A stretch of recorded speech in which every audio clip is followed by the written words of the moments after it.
ایک مسلمان بادشاہ نے اپنے وقت کے ایک محدث سے پوچھا کہ ہمیں کیوں ڈر لگتا ہے مرنے سے؟ بہت ڈر لگتا ہے۔ تو اس محدث نے عجیب جواب دیا۔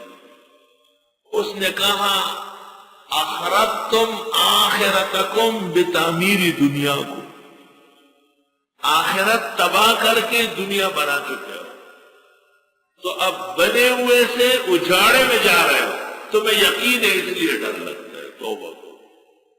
اخربتم آخرتکم بتعمیر دنیا کو، آخرت برباد کر کے تم نے دنیا آباد کی ہے، تو اب آبادی سے کوئی دشت میں جا رہا ہو ویرانے میں تو ڈر تو لگے۔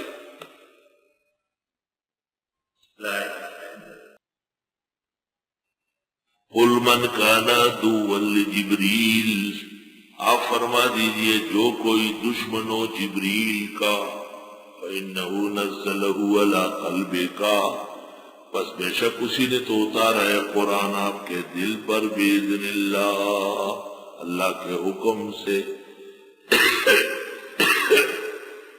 گزشتہ مضمون میں اہل کتاب کی بے راہ روی، انحراف، حق کی قبولیت سے صرف نظر بیان ہوا ہے۔ ان آیات میں ان کے مزید انحراف اور حق کی قبولیت سے ہٹ درمی کا بیان۔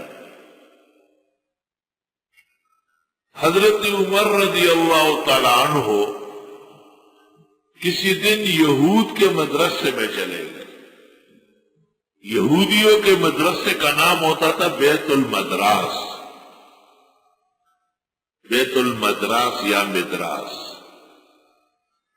ان کے علماء سے بات چیت ہوئی۔ حضرت عمر بھی زمانے جاہلیت کے بہت بڑے عالم تھے، تمام علوم جانتے کہ آپ نبی آخر زمان پر ایمان کیوں نہیں لاتے؟ یہودی علماء نے انہوں نے کہا نبی آخر زمان کے پاس وہی کون سا فرشتہ لاتا ہے؟ کہا جبریل۔ کہا ہوا عدونا، وہ ہمارا دشمن ہے، ہمارے بڑوں کو ہلاک کیا ہے، قوم لوط کو اور قوم سمود کو اپنے بڑے کہا۔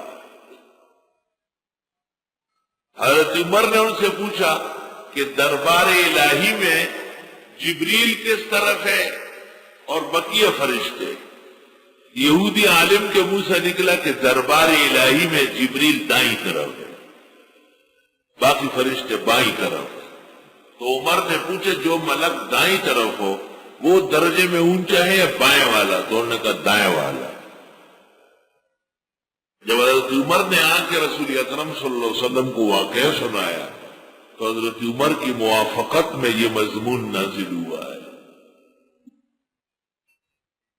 قرآن کریم میں ایسے 28 مقامات ہیں جو حضرت عمر کی موافقت میں آیات نازل ہوئی۔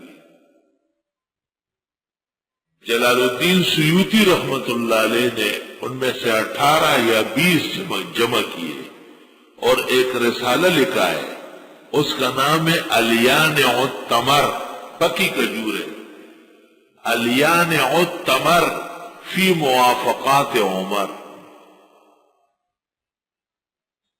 الحاوی الفتاوی میں وہ رسالہ موجود ہے، شامل ہے۔ قل آپ فرمائیے من کان عدوا لجبریل، جو کوئی دشمن ہو جبریل کا، فإنہ نزلہ علی قلبک، بس بے شک اس نے اتارا ہے قرآن آپ کے دل پر بإذن اللہ، اللہ کے حکم سے، مصدقا لما بین یدیہ، تصدیق کرنے والا ہے یہ قرآن اگلی کتابوں کا، وہدی وبشریٰ للمؤمنین، اور یہ ہدایت و خوشخبری ہے مسلمانوں کے لیے۔ جبریل کی پاکی بیان کی کہ انہیں اللہ کے حکم سے وحی لاتے ہیں، اور وحی کے مقامات بیان کیے جیسے مصدق ہونا، ہدا ہونا، بشرا ہونا اہل ایمان کے لیے۔ اب جو جبریل سے دشمنی کرے وہ ہوگا کون؟ من کانا عدوا للہ، جو کوئی دشمن ہے خدا کا، وملائکتہ فرشتوں کا، ورسلہ پیغمبروں کا، وجبریل ومیکال و جبرائیل و میکائیل کا، فإن اللہ عدو للکافرین، بس اللہ بھی دشمن ہے ایسے کافروں کا۔ انہوں نے ایک جبریل کا کہا، اللہ نے کہا یہ میرے دشمن ہے، میرے نبیوں کے دشمن، میرے ملائک کے دشمن۔ تو پتہ چلا کہ یہود جو عیسیٰ علیہ السلام کو برا کہتے تھے اور حضرت محمد صلی اللہ علیہ وسلم کو نہیں مانتے تھے، خدا کے دشمن ثابت ہوئے۔ یہی حال عیسائی ہے۔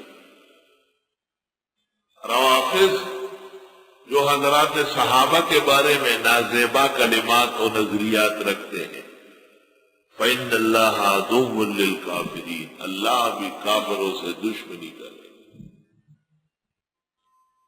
اور غیر مقلد جو فقہ اور فقہا سے عدوت رکھتے ہیں، فإن اللہ عدو للکافرین، اللہ تعالیٰ بھی کافروں کے ساتھ نیک لوگوں کا جو دشمن ہے، اللہ اس کو اسی نظر سے دیکھے گا اور اس پر کئی قسم کا عذاب نازل ہوگا۔ بدعتی جو علماء دیوبند، کثر اللہ جمعہم وتقبل اللہ مساعیہم لنشر الکتاب والسنہ لا سیما فی طریق التوحید و اتباع السنہ،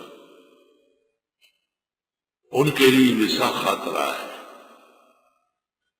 یہ کہتے ہیں ہم علماء دیوبند کو برا کہتے ہیں اور پیران پیر کو مانتے ہیں، معین الدین چشتی کو، نظام الدین اولیاء کو، سید علی حجویری کو، جن کو دستگن بخش کہا جاتا ہے، لیکن قرآن کہتا ہے کہ اتنے بہترین لوگوں کے شان میں برا کہنے کے بعد یہ خدا کے دشمن ہے۔ جب خدا کے دشمن ہوئے تو تمام ملائک اور نبیوں کے دشمن ہوئے، جب ملائک اور نبیوں کے دشمن ثابت ہوئے تو کل کائنات کے اولیاء ان سے بیزار ہیں۔ قرآن کریم سے ثابت ہوتا ہے کہ علماء دیوبند، علماء احناف، حضرات اصحاب کی شان میں اور مقام میں ناگفتبہ اور قبیح کلام کرنے والے مسلمان نہیں رہتے۔ فإن اللہ عدو للکافرین۔